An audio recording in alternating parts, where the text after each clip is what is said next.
It's showtime, everybody. How are you guys doing? I'm glad everybody showed up. Tonight we got a good chat, I think. One of our guests hasn't shown up yet, so when she does show up, we'll go ahead and pop her in. Showed up. Tonight we got a good you always got to turn those down. All right.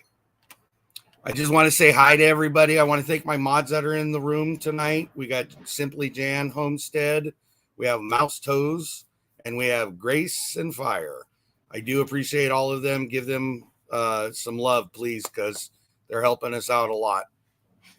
Tonight, we're going to have an interesting conversation. I would hope it's going to be interesting to a lot of people. What I wanted to do is bring on some of my garden farming friends to have a discussion regarding similarities, differences, advice, things like that. So I'll look at chat once in a while. When we get to a certain point, we'll go ahead and get some questions out of the chat room. If you have a question, go ahead and put them in capital letters, and I'll try to look at those as we go through. But I want to go ahead and get us going so we can try to keep on a routine here. So I'm going to go ahead and bring the guests up. So we have Leanne at Mennonite Farmhouse. Hello. We have Dale and Lisa, because I seen Lisa, so I know she's there at 9 Acre Family Farm. And then we have Cassandra from Becoming a Farm Girl. She's joined us this evening. Chris from Chris and Larry Homestead are supposed to be in here, but I don't see them as of right now. Tony, I can't hear. And there we go. So, welcome, you guys. Hi. Hi. Oh, Can you hear us, Can't Cassandra? hear me? I can hear you. Can you hear now? You might have hit a mute button. No, it would say mute on her screen. That's what I thought too. I didn't see it. It's the nerves. It is. Can you hear us at all? No? If I drop her down and then bring her up, would that reset it maybe? It may. I hear her moving around. Yeah. Put some headphones on, Cassandra. That might Headphones? help. Yeah. I can't hear. We can hear you. Yeah. We hear you. Maybe.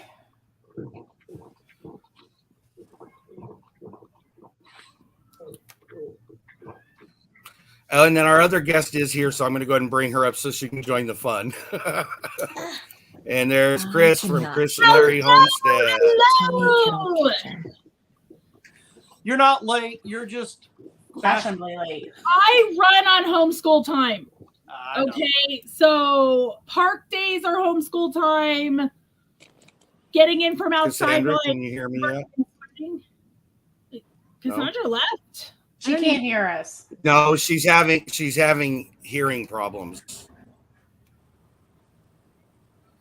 Leanne, would you text her or Instagram her and let her know I'm going to drop her and try to reload back in? Yep. There she is again. Well, I'm going to give her one more chance. Can you hear us? Oh. No, she can't. Nope. She's broken. She can't hear anything, I don't think. No. That's weird. Okay, I'm going to drop her out. Yeah, we had her in on the backside, and I'm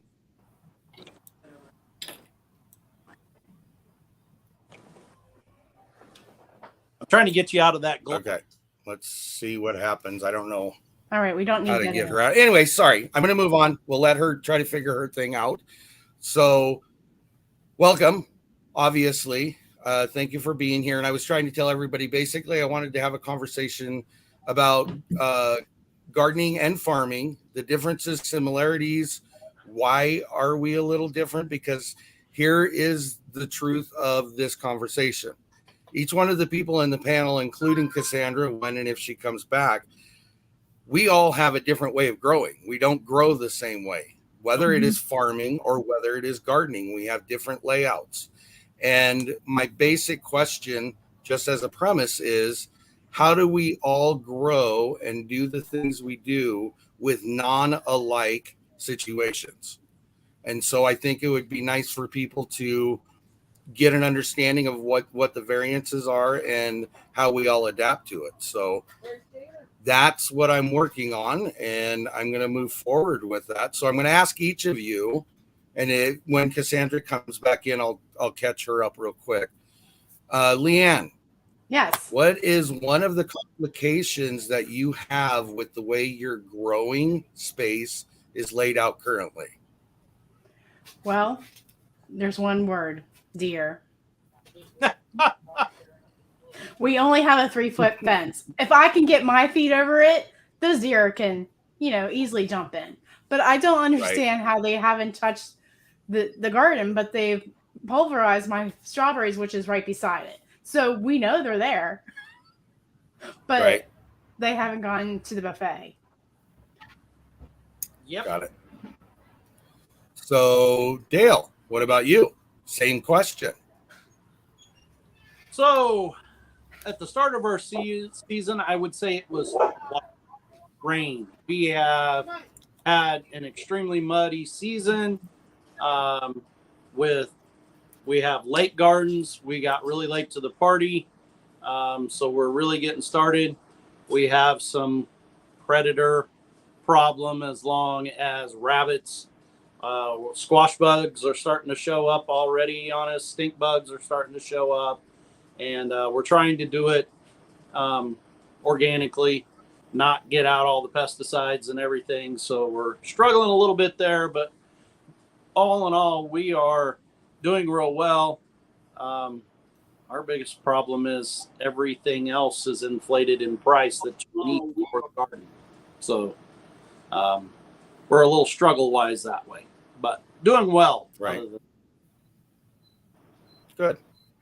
So, Chris, same question to you. For us in this area, we can't plant directly into the ground. We have to do raised garden beds because, number one, there's no moisture in the ground at all. So the ground is so compacted with clay and sand and other things. And this is even with us being up in the mountains. The other thing that we have to really watch in our area is not the deer, but it's underground.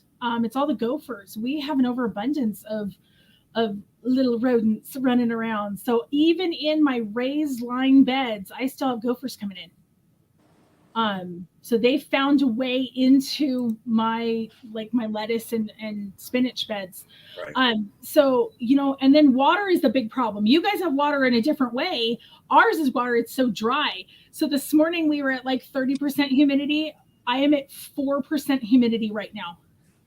So we have sprinklers right now on, just running right now on all of our plants to keep everything cool and everything moist. And our winds are about 15 miles an hour. They're not as bad as they've been, but we run 6 months of the year with 25 to 30 mile an hour winds. 6 months of the year. I can't even imagine. Wow. And it's dry wind. Yeah. We always joke about the dry heat. Yeah, it's bad. It's actually a bad thing when it's, when the wind's blowing. That's actually what I was outside doing, was moving sprinklers to make sure that all the plants, everybody was moist in all the beds out there. We have a 1/4 of an acre that we have in raised beds. So yeah, it is. I've been watering. It's 4:00 here right now. I have been watering for 10 hours right now. So, and I was just complaining about how humid it was. That's unreal. That's an amass. We had 96% humidity today. Yeah. We're kind of in that same boat. We've got 80+% humidity, and our heat index is 103 with that humidity right now. So that is current struggle is keeping enough water, keeping everything, because even though we have a lot of humidity, we still dry out, Right. Right. I know, Tony, you have pretty high humidity where you're at, right? Well, yesterday, today's not as bad as it was yesterday, but yesterday we had 98% precipitation, 97% humidity. It was 51, 52 degrees, and we had six mile an hour winds. I think it was yesterday. I mean, that was a constant all day yesterday. And then today, for half of the day, it did that. And now we've mellowed out. It's not raining, but now it's cold. So that's where my struggle comes in, is we played so long with the last frost issue. Then we've been hit with rain. We had maybe a week span in there where it was not that bad, but we were still not freezing, but on that verge of freezing for a few days. And now we're hit with the rain. So we've got flooding all over the place over here right now. So, I mean, that's the trade-off. And that's exactly why I wanted to have this conversation, because we all are in different situations trying to do the same thing, theoretically. So, Yes. And I'll let Cassandra, tell her story. But her thing is, she's over on the East Coast and she does all her gardening out of a townhouse. So there is a big difference right there in her situation as well. So I went ahead and asked that first question. So I'm going to go ahead and give you guys each a chance to tell us a little bit about you and your channel. So let's start reverse order this time. Dale, why don't you go ahead and start? So about my channel, our channel is, we are a small farm homestead in Kansas. We raise protein, we raise vegetables. I'm an old farm kid from big commercial operations, 200 mama cows, several thousand acres of row crop ground. And now I'm no longer in that life. So we want to become more self-sufficient. So that's a lot what our channel is about. COVID was the big wide opening experience for us on the fact that, yes, we've always been secure in our beef, of course, and our proteins, but the vegetables and the staples are what we need to make sure that we are, good on around for us. Right. Maybe more than I think that's a challenge. But I think that's the challenge we all have, is those staples and those things we depend on a regular basis is really what we need to concentrate a lot on. And it kind of goes along with, which we'll discuss a little later, but it goes with, don't worry about the stuff you're not going to eat. There's no point in it. You're wasting real estate. You're wasting space. You're wasting jars or bags for what's the word I can't think right now? Vacuum sealing. and dehydrating. You have containers you use also, so you run into that problem. Chris, how about you and your channel? Well, we started our channel about 12 years ago when we purchased our homestead. Our homestead is, we bought 3 acres next door to my parents' 3 acres. So we combined everything up. And I run dairy goats and cooney pigs on top of homeschooling my crazy crew. Now they're all growing up on me and I only have a few left here at home. But that's how we initially started. We were a foster family who homeschooled, and we had to jump through hoops to do that. So that's kind of where we started out. Once our adoptions were all finalized in Arizona, they kind of frown on the homestead lifestyle or raising your own meat lifestyle. So once all of our adoptions were finalized, that's when we really took off with our channel, because we could do exactly what we wanted without getting permission. So that's where we're at. But we run dairy goats. I had 2 more born last night, so I have 5 new babies in the field right now. So we've got 26 right now in the field. And then I've got 11 cooney pigs with 6 sows that are pregnant.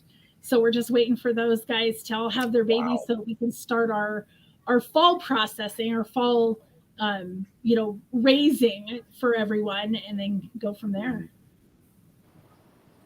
Wow. Cool. You're busy. I love what Mouse Toes just said. Gardening ain't for weenies. It's tough. That's exactly it. I was actually joking with Dale there. He was mentioning how Nana got her nails done. And she just goes out to the garden and plays with her beautiful nails. And I'm like, well, that's what I do too. I just go out with, and that's the deal. I'm like, it is what it is. And dirt under those nails, they're still manicured. Doesn't work often. It looks like Cassandra's here, so I'm going to try to bring her up. Sorry. Woo! Hey, everybody! Hey, I am back. All right. Yay! Praise the Lord. Yes. It's all right. All right, So- first so line what- for sure. All right, I don't You're know what's fine. happening. You're good. You're good. You're good. Thank you. So what I'm going to do is I'm going to let Leanne finish the process we were in, and then I'll come back and we'll catch you up to what was asked. So Sounds Leanne, how about you and your channel?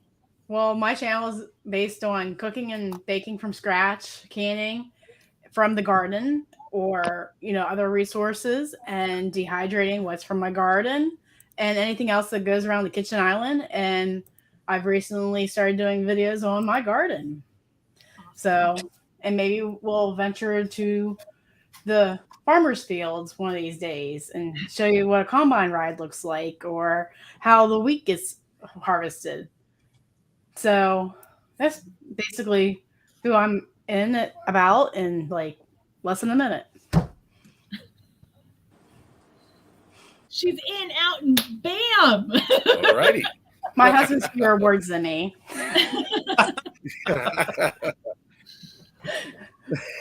If you watch my channel, you would know that. Okay, so Cassandra, got a question for you. Yes.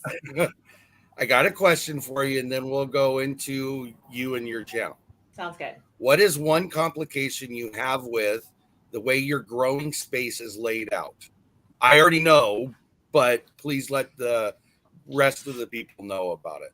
Yeah, for sure. So certainly like the thing to name from the very beginning, which I do in all of my videos, is that I am trying to get where each of you all already are, which is to have some land to be able to grow in the ground. So I am a homestead dreamer. And so for me, I am landlocked, y'all. So I am in the city and I have a homestead heart. And for years, I've been following channels on YouTube and reading all of the books. But the reality is that we're going to be in the city in a townhome for a couple of more years for a variety of reasons.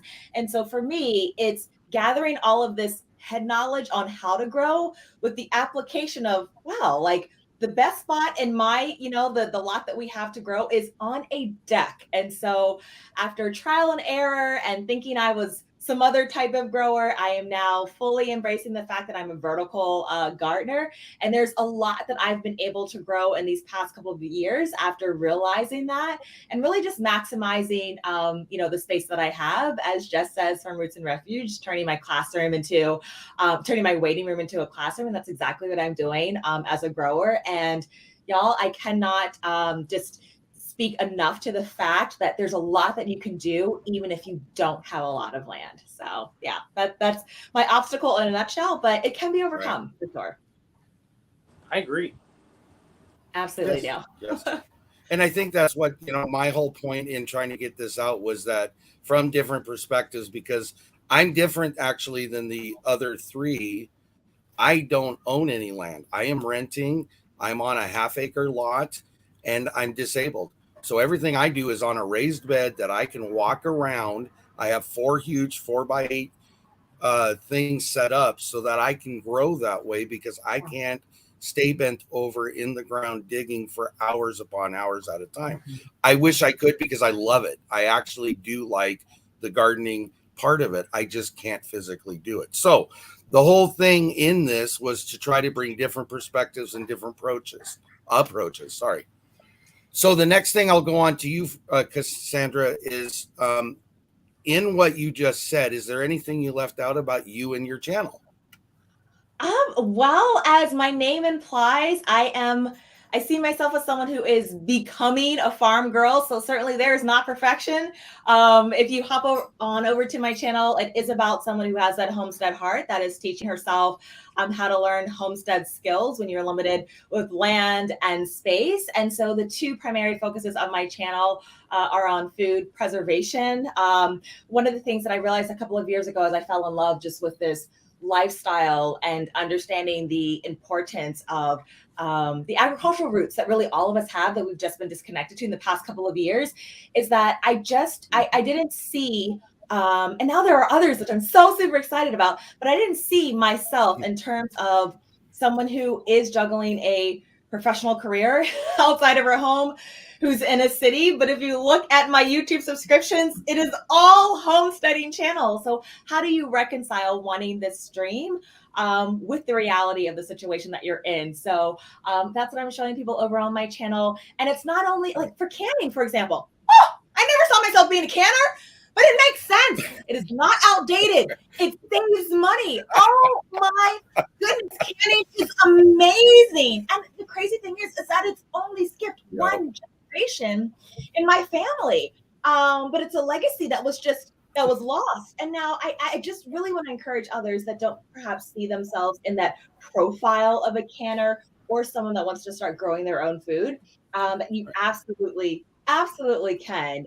So food preservation, canning, and how to use those meals. I know there are lots of channels out there that show you how to preserve, but I think the question that I had when I was teaching myself, honestly, in the beginning through YouTube was, okay, so what am I going to do with this jar? Like now that I have it on the shelf.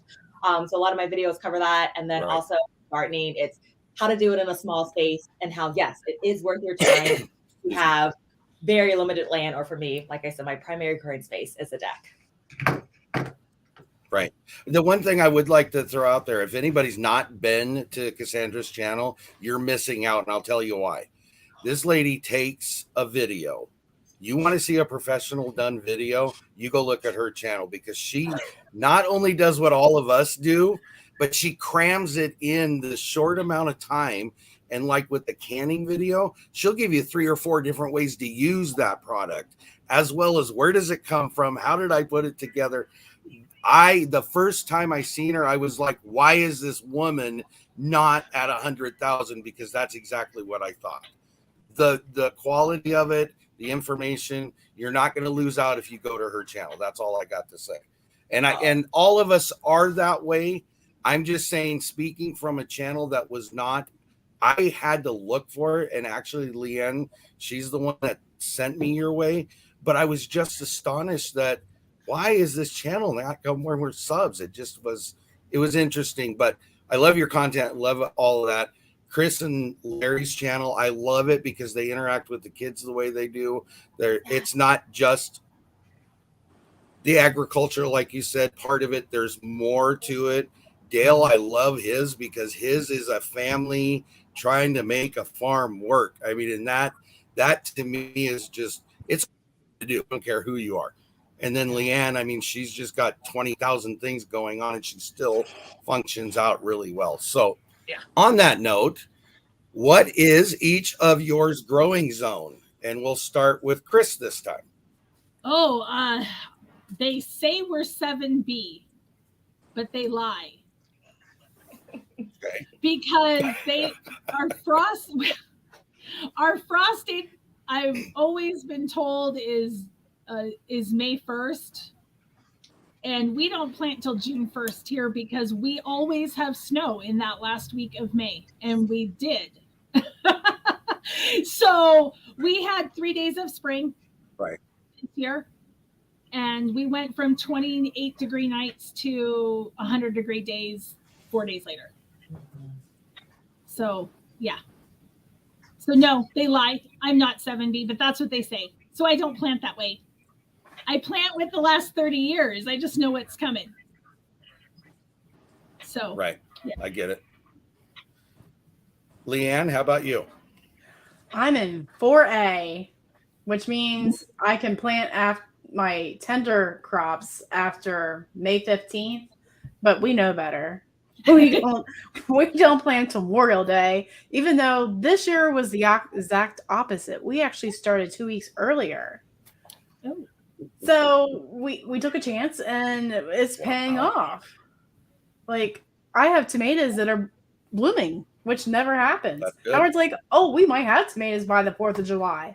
And when he lived in Baltimore, that was his grandfather's thing. He had to have the first tomato by the 4th of July. Well, up here, we haven't had that yet. So it's mind-blowing. And so our frost date is October 15th, and that's usually, I think, a little late or early. Yeah, because I still have blooming mums and stuff by Halloween. Yeah, I can't remember it at the top of my head. But yeah, so we're in 4A. So they lie for you too, is what you're saying. They all lie. That's all it is. I think you just have to go with your gut Dale, feeling. how about you? Oh, Well, really, I grew up playing Cut up on my husband. I'm telling you. Sorry. farming my whole life, and I've never heard of this growing zone until I started to this. So we're 6B, which to us, that's what I knew that. Yeah, you never did anything till May. So I never really went by zones. And I remember growing up as a kid, we never planted anything till May 1st. It wasn't until recently that I've even discovered what a zone was or where we were. So yes, we're 6B.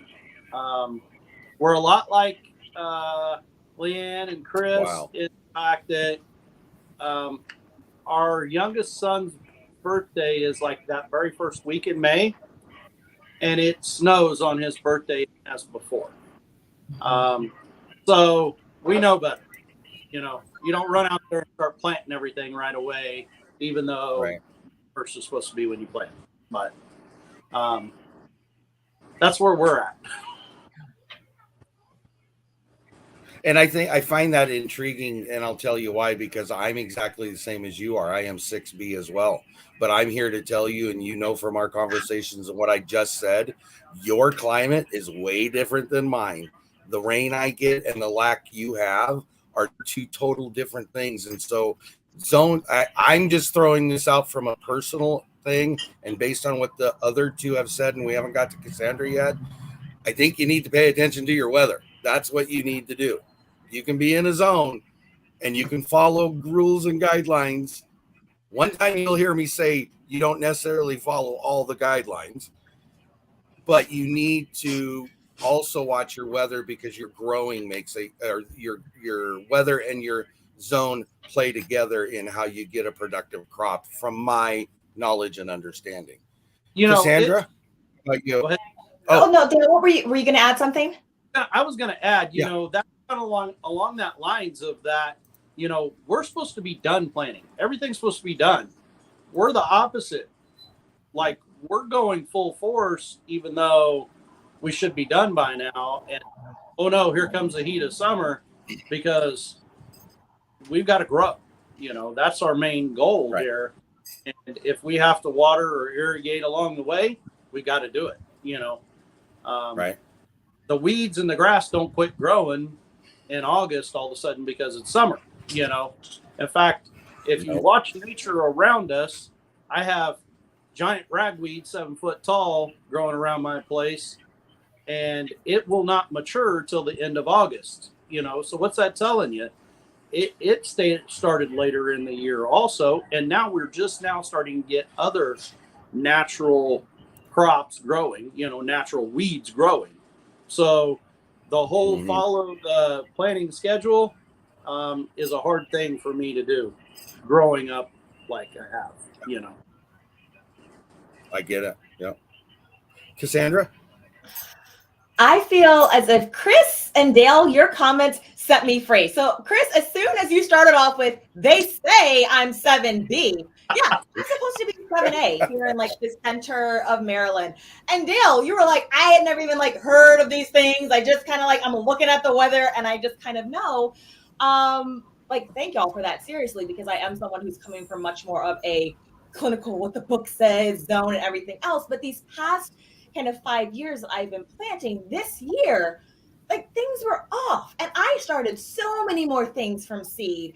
And so look, I'm relying on our local news forecast. What are they doing? What are they doing? I'm to the point where on Facebook Marketplace, I'm looking at antique barometers because I'm like, that is more reliable than what I'm hearing. Because I started seeds way later. I said, no, we're not like setting those outside right now. And so it's much more of this kind of like intuitive and historical kind of knowledge of the weather that's been over the past couple of years. So yeah, it's supposed to be 7A, 7B, but it really depends on what I see kind of happening with weather, trends and really kind of being in tune with things. But so far, so good. Not relying on that and just using kind of like, common sense, multiple stars. But yeah, it's supposed to be 7A, 7B here in Maryland. Cool. I thought. Okay. I was All saying right. it's so funny So because she's Go 7A ahead. and 7B, and I'm in northern Arizona in the mountains, and I'm supposed to be 7B, but we're the same. Now we're at 5,000 feet above sea level as well. Yeah, those two. Okay, all right. So we're right around ground level, 1,000 or so. Yeah. It's just interesting to see what the comparison is because, locations. For sure. Absolutely. Yep. I always thought that would be a great collaboration is to try to pair up like we were just talking, me and Dale from 6B. How does your growth and my growth compare? And the same thing down here for you guys to see how it compares. Good luck trying to logistically put that together, but I always thought that would be a good collaboration. And then there's poor Leanne. Okay. And she doesn't have someone that matches. But see, Leanne, because I know that there's other people that fall into her category as well. The crazy thing is that Leanne is like just like 2 hours away from me. And our growing zones are that drastically different. Like that's so insane. Like we're talking about like, hey, I'm gonna come up like here pretty soon, but like completely different zone. What? Yeah. Well, that's, okay, there you go. Yep. and that's Leanne. You were talking about going out and cutting wheat and stuff like that. Well, of course, I'm supposed to be the heart of wheat country in Kansas, and actually, in my part of Kansas, wheat is about to become not even a crop because we're too wet. Wheat don't like wet feet. I know that. So and it's funny, going back to what Cassandra was saying, you go an hour south of me and their plant, like when they plant corn, their plant date is for here, it's April 15th. Not even an hour south of me, we're talking under 60 miles. Their plant date is April 1st, and it's just that much difference, when you shouldn't think it should be that much difference between the two of us. But I you find wouldn't it really think it would be, but it is. And I would have never, ever thought that Tony, you and I are in the same, not even remotely, because I Me know neither. your weather is, and I know compared to my weather, there's no way. And then my elevation, of course, I'm under 1,000 feet. I'm pretty And I'm much almost at 2,000 feet. So yeah. Okay, so I'm going to hit you with something a little different here. I'm going to give you a little fact for everybody to know if they didn't already know. 97% of all farms in the United States are family owned. Did you guys all know that? Yep. I know how many family farms are left in the United States. Okay, that's a different conversation, but I do get your point. Each farmer annually produces enough produce and fiber, because they collectively put them together, for 165 people. Each farm makes that enough on average. In 1960, this is how much it's grown. In 1960, that same fact was only 26 people. So that's how much our farms have grown to the amount of food we're putting out. Okay. And then I'll throw you one more real quick. Farmers today produce 262% more food with 2% less input, meaning the seeds, the labor, other things like that, than we did in 1950. Yep. That's a Agriculture huge growth. Yeah. Yes. Yes. Because back in 1959, you had your antique tractors, your 2-cylinders, your putt-putts. Now Right. we got the big, large size tractors, and I don't know if anybody would even know if I said we're talking about the 700 series. The size of those tractor tires are a big difference, just in that aspect alone. So one thing that I haven't like shown a whole lot on our channel yet, what I do for a living is I teach John Deere mechanics. So those stats that you just said are what I teach new young people that are becoming mechanics. I'm right in Leanne's wheelhouse. I understand fully what she's talking about. Maybe other people don't, but part of that is when we go back to 1950, say most farmers, their farms were 80 to 200 acres. It would take them 2 to 3 tractors to farm that amount with a piece of equipment and someone to run each one of those. That same thing can almost be done in a day to 2 days with one tractor, one piece of equipment, one combine. The only difference is the cost wise, and the labor is less because, of course, we have a smaller amount. But the input cost, I was very surprised by that statement because I think the input cost is exponentially higher than what it used to be. Maybe I'm. And the funny thing is that you said that because I read that. I had to read it twice because I was like, wait a second. You would think that the input cost would be higher with that much more production. I mean, mathematically, that doesn't make any sense. But that comes from, I believe it was No, that one came from Iowa. Iowa State University put that number out. So I'm going with them. They know the wheat and the corn and all that. So what I'm going to do is I'm going to do something a little weird here, and please bear with me for a second. So in preparing for this, I went and looked up 2 definitions. What is a garden and what is a farm, or any extension of those terms? Farm, farmer. I'm missing one here. Farming, that was it. Or garden, gardener, or gardening. Okay. The only difference between the two is the size. It really comes down to that, in the sense that you're producing foods, whether it be fruits or vegetables. You are in a smaller plot or a larger plot. Yeah. You are having, like Dale said, larger equipment, smaller equipment, locations you do them in, whether it's a house or if you do it on a 400 acre farm. It really comes down to just the separation of the size. Okay. Yeah. That transitioned me into this thought process. As a gardener or as a farmer, we're all homesteaders. Really, when it comes down to it, it comes into a thought process of mindset. And this morning on, I think it was Danny Day's homestead, 12 Stones Ranch or farm, I can't remember which he is. Byron was on there, and he said to him, it's a mindset. And it made sense to me because it really does come down to homesteading is a mindset, your approach to it. So in doing that, I'm going to give you guys a label, and I want you to tell me if I'm correct or incorrect.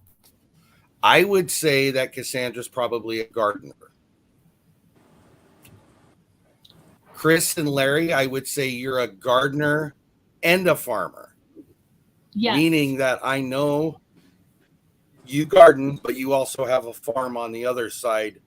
And I actually should have switched it around. I should have put you as a farmer because you are a farm with gardening off to the side. Right. And we don't actually 9 acre, from my perception, I think you're a farmer. No, go ahead. As I said, we don't define ourselves as either. We consider ourselves a homestead, period. Because everything that we produce is for our own home, not for other people, except for the dairy goats that are obviously being bred out. But Yeah. Okay, that makes sense. And then with Dale, I went with a farmer and a gardener, kind of like Chris is. You have the farm, but you also have gardening that you do off to the side of it. Leanne, I had no choice but to put her in both because they have a large garden and her husband has large farm. So there was no choice but to do that. Would you guys agree with those terms and the way I put them out? For I sure. would define our operation. Sorry. I would define ours as a farm. Go ahead, Dale. I would define us as a farmstead. So yes, we farm to help supply income to pay for our farm. You know, we sell at farmers market. We sell, you know, commercially other things. But we also homestead to supply for ourselves and our family.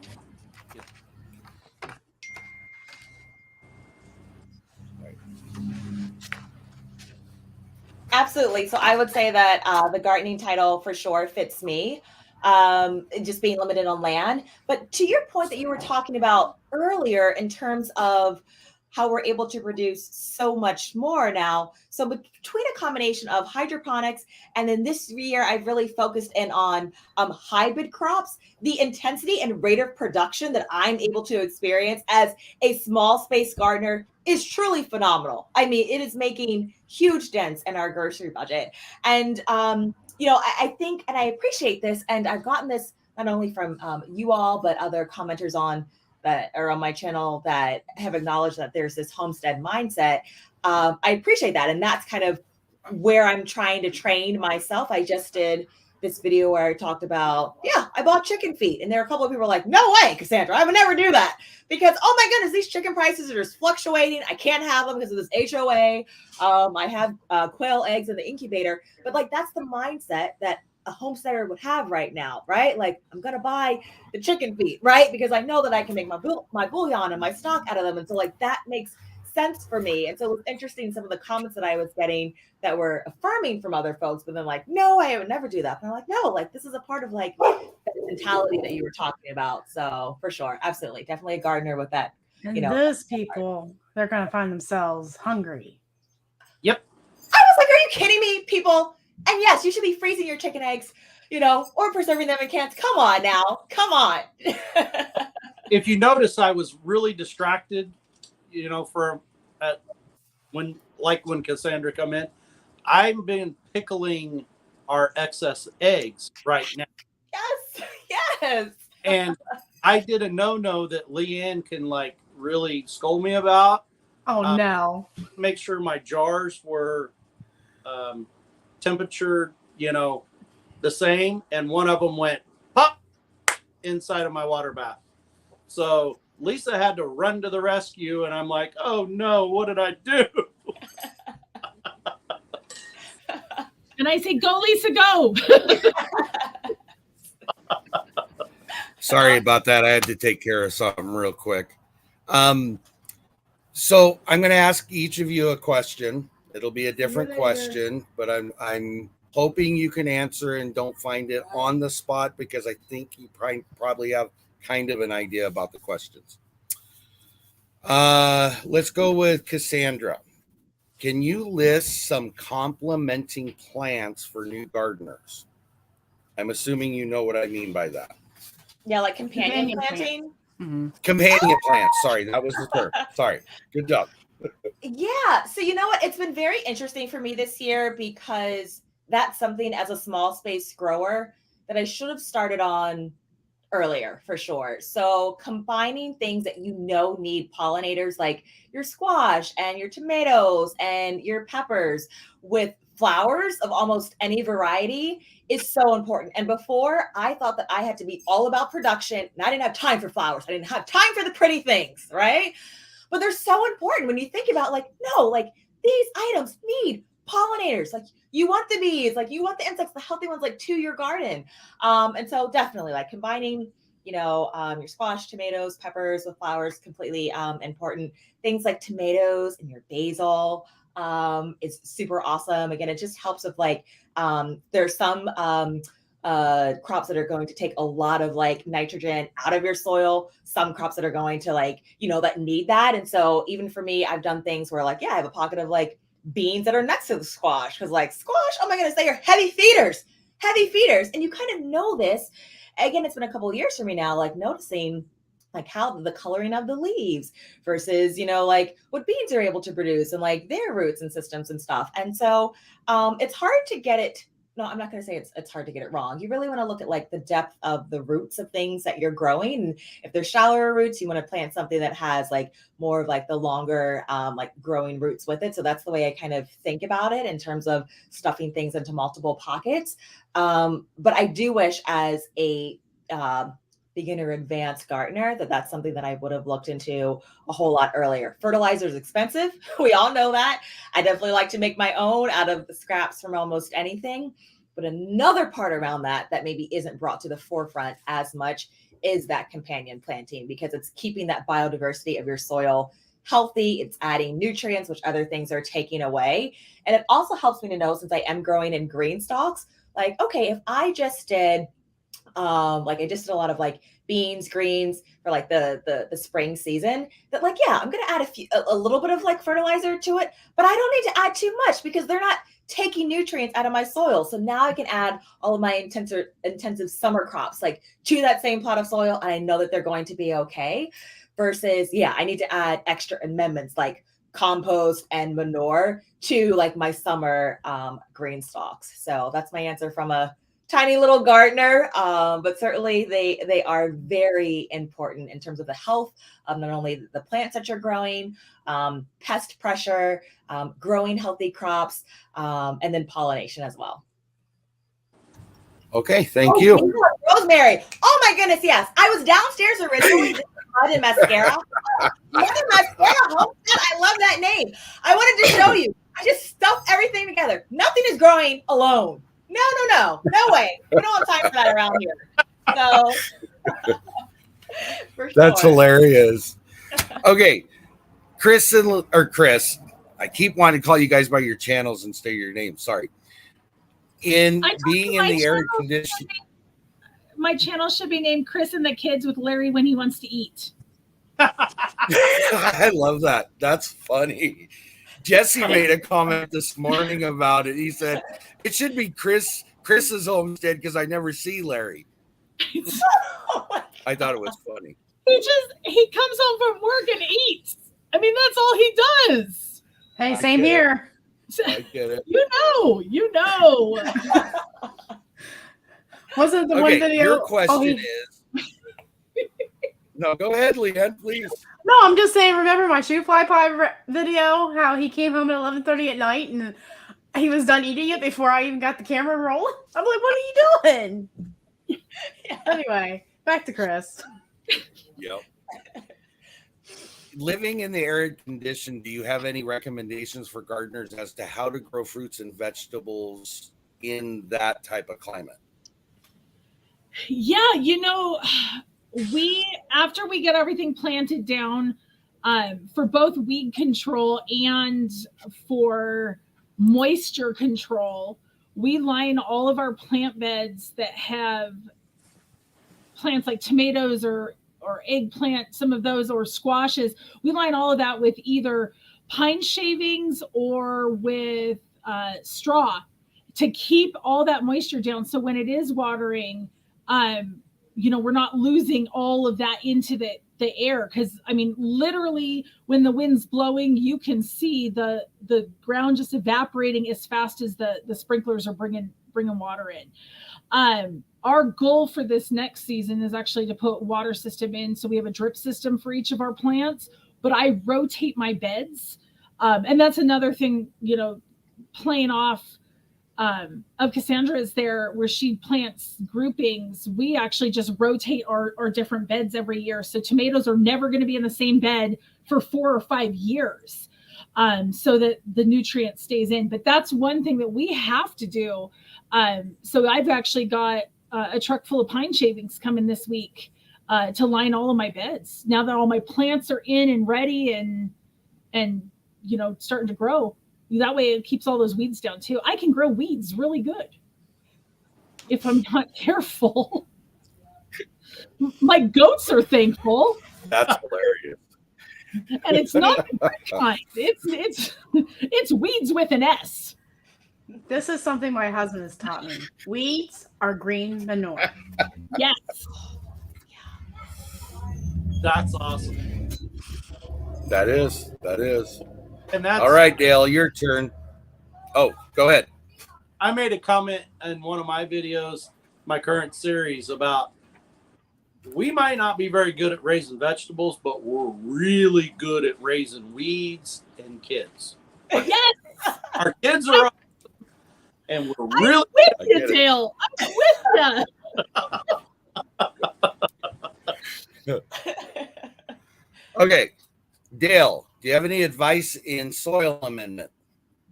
soil amendment. So I have two different schools of thought on soil amendment, and in my last couple videos ago, I talked about in there, I'm just trying to encourage people to do whatever works for them.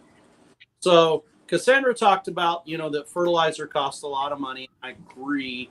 I try to use as much natural fertilizer as I can, the same way. Compost. We use a lot of chicken, the back end of the chicken mixed with wood chips, in our garden. A lot of pig, because we used to show pigs all over. And so we were cleaning out shavings daily. So we would compost those down and feed our gardens. Amendment wise, we do a lot of that. We use out of our kitchen.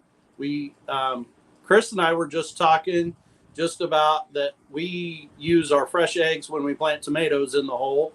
And we also use eggshells, and everything coming out of the garden will mix in with our gardens.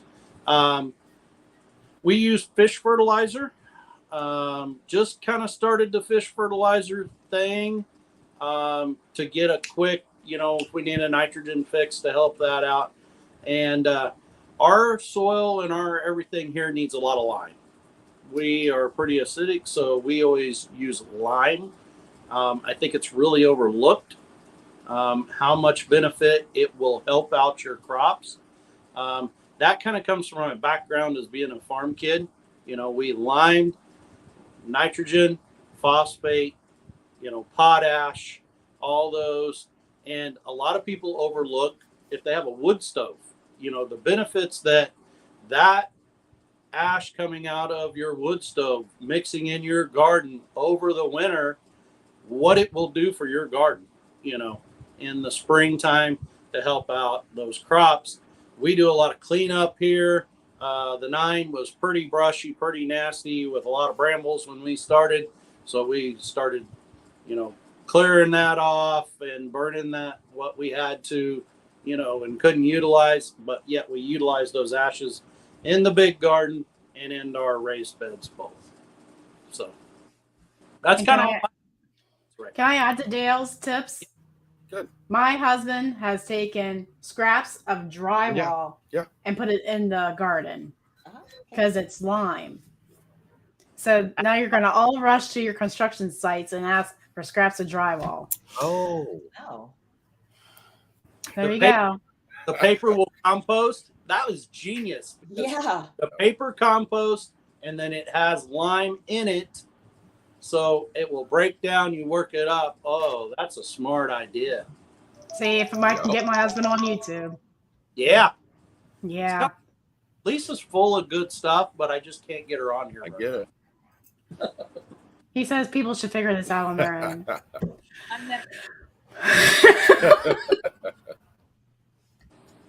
So, Leanne. Yes. For a beginner, in your opinion, what would be the easiest to grow?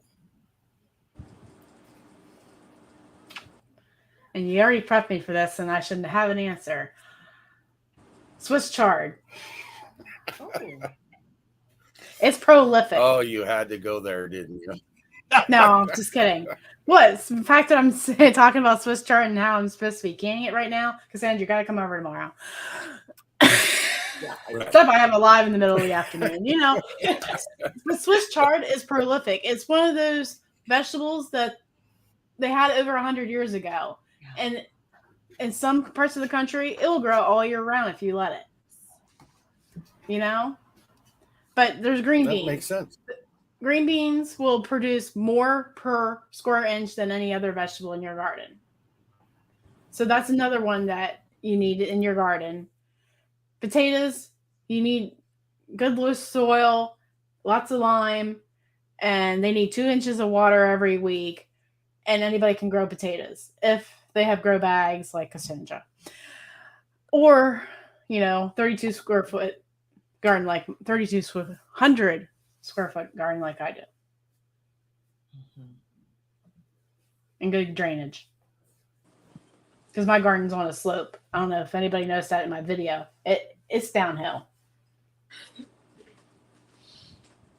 I'm so glad you mentioned Swiss chard, Leanne, because that is something, honestly, that I've been sleeping on, that when the weather started to turn and, like your spinach and your lettuces are going to bolt, I did not realize like the Swiss chard was still hanging on. And you don't have to find like the perfect variety that's going to grow all year.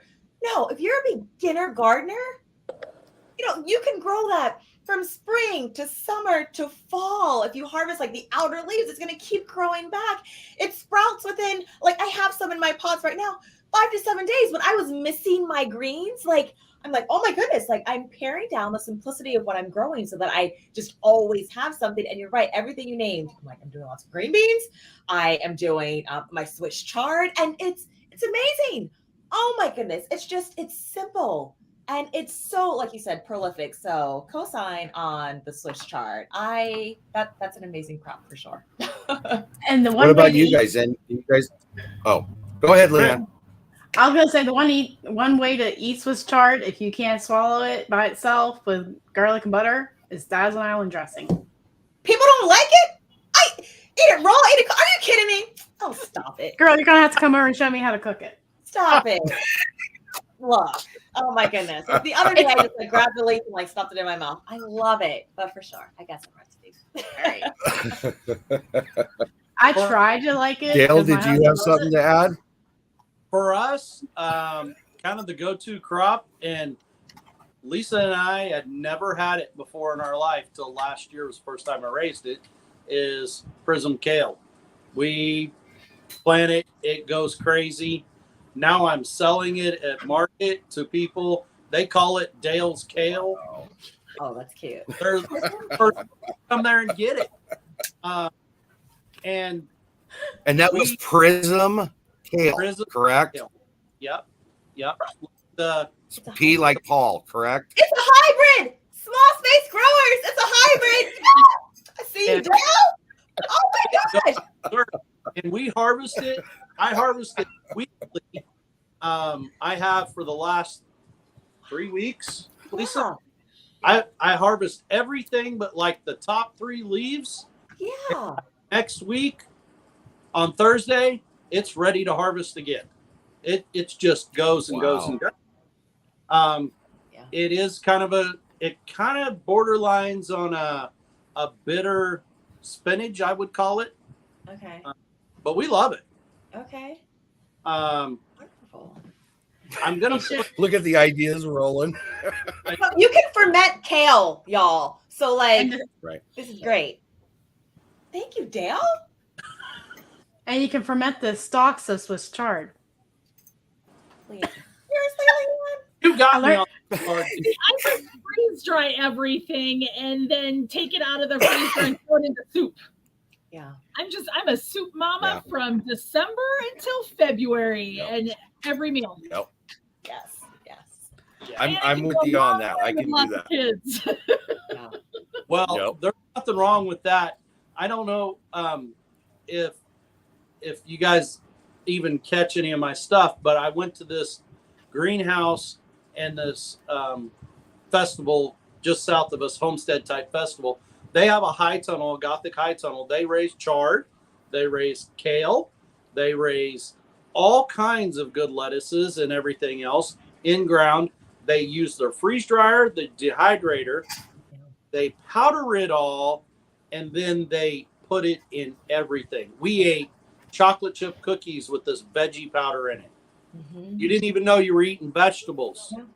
but it has all those nutrients in there and everything. And they put it in their ice cream, everything else. And this chard. So Leanne's talking about this chard. And so I already was fired up about that. Now she says it's the easiest thing to plant.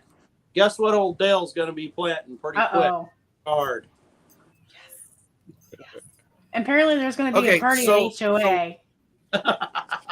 That's what I'm seeing. A lot of you going there. We're at an hour. I didn't want to go really more than an hour because I know people got things to do. I would like to extend an invitation maybe to do this again either next week or the week after, because I know I have a ton of questions still that I didn't get answered and I didn't get to. There's quite a few questions. I'm going to go ahead and list those out as well. And if you guys would be willing to, I think it'd be great to get back together and try to answer some more. We don't have to go through the longer stuff anymore. So now we can jump into some more questions. You bet. Open invitation. I'll let you figure that out, whether you want to email me. So, all right. So I'm going to let each of you, if you got something to throw out there, please do. And we'll go ahead and call it good here pretty soon. Well, I I'm just going to go across. So we'll start with Leanne. Oh, sorry. Go ahead. Start with Chris. She's ready to go. I was gonna say, don't be afraid to Okay, try Chris, something. go ahead. Don't be afraid to try something. That's the biggest thing that I hear from people in my community, or like, I just don't know how to grow a tomato. Stick it in a pot and get growing. And that's always what I try and tell people is the internet is so full of information. Check out my channel, check out other homesteading channels, send emails, ask questions. People are not scared to answer an email. You know, you don't hear from one person for a question you've got, email somebody else. There's Facebook groups and everything, but don't be afraid to try something new. If I did, I wouldn't have my freeze dry machine. I wouldn't have learned how to can. I wouldn't know how to milk a dairy goat and make cheese. I mean, those are all things that I had to learn in order to be successful on my homestead. Right. So I think what I wanted to get to, we didn't get to, was a top 10 gardening tips or hints we could give out to people. And one of them is that when you fail, cut yourself some slack, because you can always redo that again. Just because it doesn't work one time doesn't mean you can't go back and try it again, or get ready for next season and get ready for it. You know, give yourself some space, because not everything is going to work, and hopefully a lot does. So you got to look at it that way. Well, I'll come backwards then. So Cassandra, do you have any last tips or information you'd like to throw out? First, Tony, just thank you for my first ever live, and like for the upcoming Jam It Up June. So excited about it, and just all of the great information that you're sharing on your channel. So thank you, and also for Leanne for being like, "Girl, just do it." So this is great. You really mentioned some really good points just in terms of like start small. Like I can tell you as someone, if you know or have this sense that like it makes sense in your mind and your head, like the reasons to adopt this lifestyle, like get over yourself and just start small. Like that is what my channel is about. It's scale over time, implementing small steps.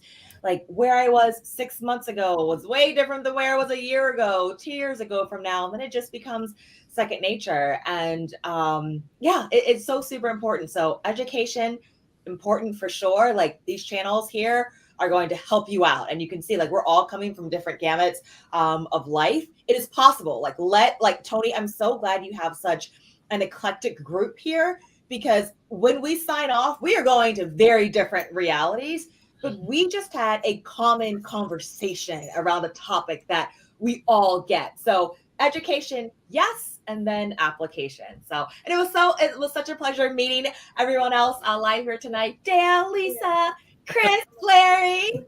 We'll have to do this again for sure. Okay. I appreciate. I'll say it, but I'll say it again. But I do appreciate you guys coming on, because I wasn't sure if it would work, but I knew the information's there, and I know you guys got, depending on your own situation, you got a ton of knowledge that I think people need to hear. Dale, how about you? Oh, normally I don't shy away from being put on the spot, but Okay, I'll go ahead and go with it. So, first of all, again, thank you, Tony. I appreciate being part of this. This is when you contacted me about this, I was nervous because I'm kind of intimidated by the channels present here because they are big and bigger and more gardening than I am. And I'm a relatively new channel. But the one common thing that rang true to me is it doesn't matter your financial status, your religion, your race, your whatever, your social status doesn't matter. We all eat. We all need to learn how to take care of ourselves and help our fellow neighbors learn how to do that. For sure. Yeah. So Absolutely. if the inspiration, like my series I currently having on in my channel, is don't compare yourself to these great big people that have big old greenhouses. They're on weekly on YouTube, and we watch them, and they have this gorgeous everything. I'm going to stress what both Chris and Cassandra have both already said. Start. It doesn't matter. Like I've told viewers of my channel, I don't care if you have a container garden in your windowsill in your apartment on the 8th story. Plant something in it that you know that you can grow to feed yourself or your family. If it's one meal a month, you did it yourself. You know that you can live by that. And that's why I love this panel, and I will be back because of so many different perspectives on this and why we love the homestead community of our channel. And I guarantee you that we will be checking out Cassandra's channel because that's right along my. Lisa already said she. Hey, Lisa. So, because we don't call people subscribers on our channel, they're our family members. We are big on family around here. Nana's a hugger. I'm not. You'll learn that. But but thank you for being a part of it. And I want to encourage everyone, grow something. Grow vegetables, grow protein, something. I loved hearing quail. Quail is a gateway drug. If you have a house in town, you can raise quail in a bedroom. They're like a little songbird, and they are 8 weeks to protein. Yes. Daily eggs. You can get up to $90 off a set of 4 Firestone weather grip tires. If you're looking for a tire that you can use all year round, that's going to give you traction, then the Firestone weather grip, that's for you. Firestone Complete Auto Care. Okay. So there we go. We all need Firestone tires. That's what I just heard. $40 off per axle on standard brake service at Firestone. Oh my. Where did that come from? Somebody's window must be open or something. Yeah. But And Tony's speechless. I took up too much. I can't even hear you. Tony. Yeah. It usually helps if you have the mute off. Okay, sorry about that. I think Chris is freaking out. Yeah, Chris, she's got that stuck look on her face. I love that. That's what I hate about it when it freezes. It's that stupid look you have. Awesome. Well, she's That is smiling. cool. I don't know. She's happy about something for a very long time. It says Firestone tires. Leanne, go ahead. Anything you'd like to add, and then I'll come back. Okay. My advice is to journal. What you got it from, how much it was, what it is, and just know where you plant it, what side of the garden you planted it, and just, if it doesn't succeed, figure out what happened, and just document everything. Even go for extent on your journaling, how much participation rain you got each day, or this if it was cloudy or sunny. And maybe that's too analytical for you, but like 2017 was a rainy year for us. 2018 was a rainy year for us. 2019 wasn't, and neither was 2020. So, just journal and see what might have been good one year might not be good the next, and just learn from your mistakes in that. Right. I love it. And I think that's a wonderful point, because that's something I picked up from Cassandra's video when she did, I believe it was Leanne's, or it might have, I think it was on your what not to can and what you would can again.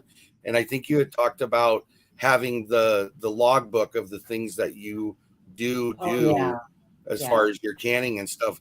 That just flows over to so many other things. Leanne has a book together that has whole house kind of checklists and things like that.